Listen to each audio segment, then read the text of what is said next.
Assalamualaikum warahmatullahi wabarakatuh. Saya Radinda Putri Ayusna dengan NIM 2623019 ingin menjelaskan analisis kasus terkait konseling individual yang telah saya lakukan kepada klien saya, yaitu berinisial SS.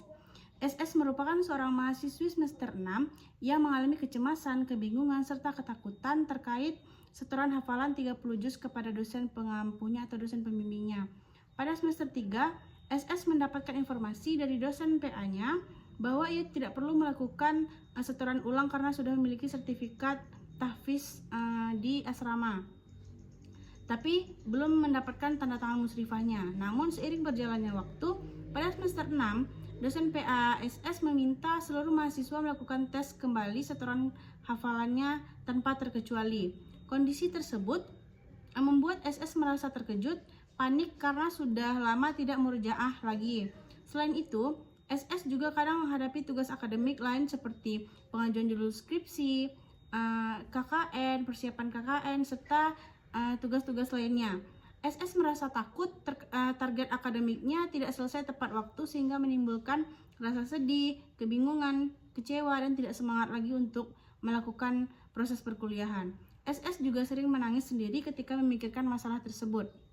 Jadi, dari video tersebut dapat dianalisis bahwa jenis TLSS atau tingkah laku salah suai yaitu akibat tekanan akademik dan ketakutan terhadap target yang belum tercapai, dan jenis TLSS ini muncul karena emosionalnya, kognitifnya, perilakunya, dan motivasinya.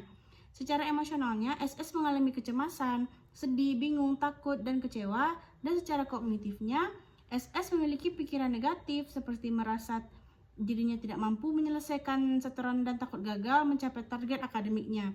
Dari segi perilakunya, SS mulai sulit fokus, sering menangis sendiri, dan kurang semangat melakukan murojaah. Sedangkan dari segi motivasinya, SS mengalami penurunan semangat belajar karena merasa terbebani oleh masalah yang dihadapi.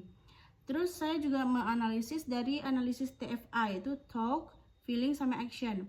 Talk itu atau pikiran, SS itu mengalami pikiran negatif dan irasional seperti saya pasti gagal menyelesaikan setoran.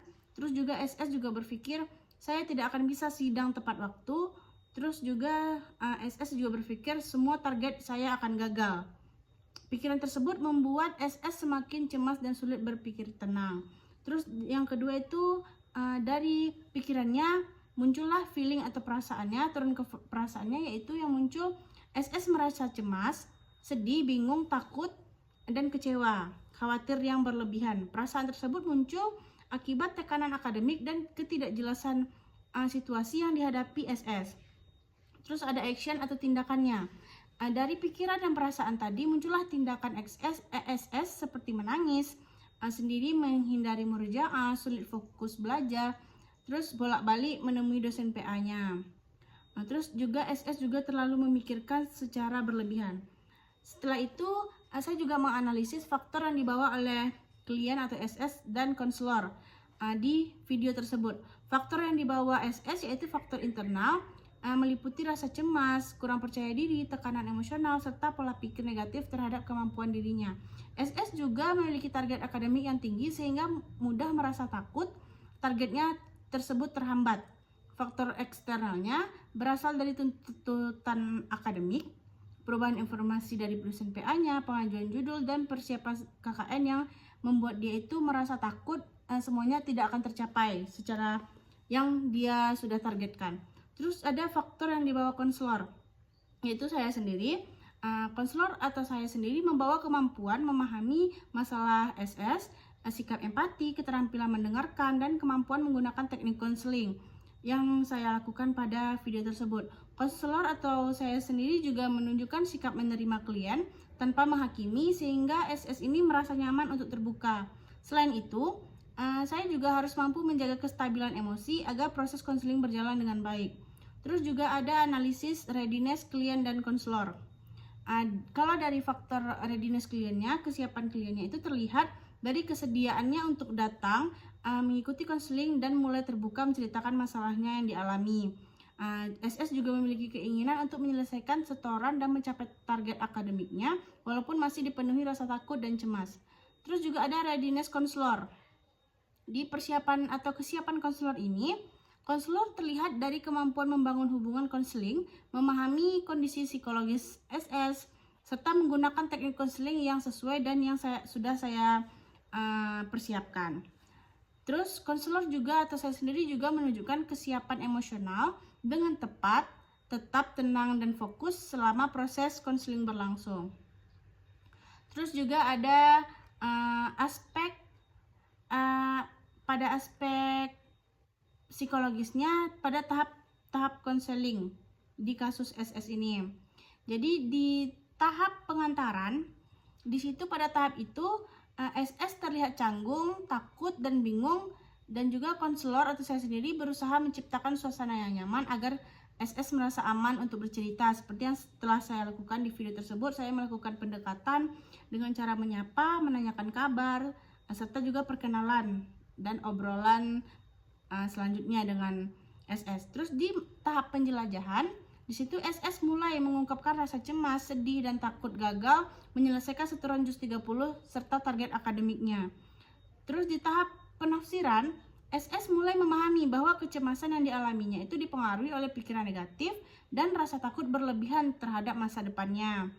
Terus di tahap pembinaan, SS mulai lebih tenang dan termotivasi, dan konselor atau saya sendiri juga membantu SS menyusun langkah sederhana seperti membuat jadwal murojaah dan fokus pada target satu persatu. Dan saya juga ada pesan kepada SS bahwasannya SS bisa saja menganggap sebuah murojaah itu adalah sebagian dari ibadahnya untuk menambah amal yang akan dibawa untuk di akhirat nantinya.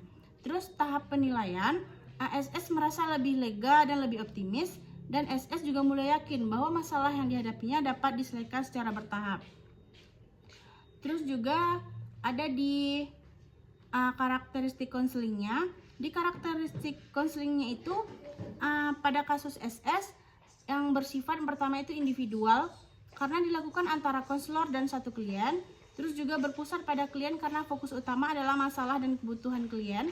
Terus bersifat membantu, yaitu membantu klien menemukan solusi sendiri, bersifat rahasia, dan bersifat terarah karena memiliki tujuan untuk membantu SS mengurangi kecemasan dan menyelesaikan target akademiknya.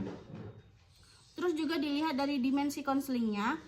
Dimensi konseling ini pada kasus SS meliputi yang pertama itu dimensi pribadi. SS ini mengalami tekanan dan kecemasan dalam dirinya. Di dimensi akademik, masalah yang berkaitan dengan setoran JUS 30 ini seperti juga skripsi dan KKN atau persiapan KKN-nya. Terus yang ketiga, dimensi emosional. SS mengalami rasa sedih, takut, bingung, dan khawatir terhadap masalah yang dirasakannya. Yang keempat, dimensi sosial. SS merasa tertinggal dari teman-temannya karena kebanyakan di semester 6 ini teman-teman SS sudah ada yang menuju sempro. Jadi itu yang membuat SS merasa dia itu nanti tertinggal dari teman-teman lainnya.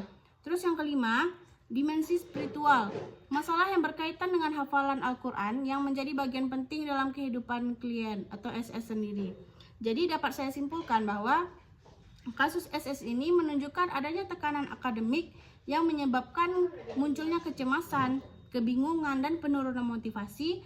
Dan melalui proses konseling individual yang sudah saya lakukan, dapat klien itu dibantu memahami hubungan antara pikiran, perasaan, dan perilaku yang dialaminya. Dan konselor atau saya sendiri membantu klien mengurangi pikiran negatif dan menyusun langkah penyelesaian masalah secara bertahap.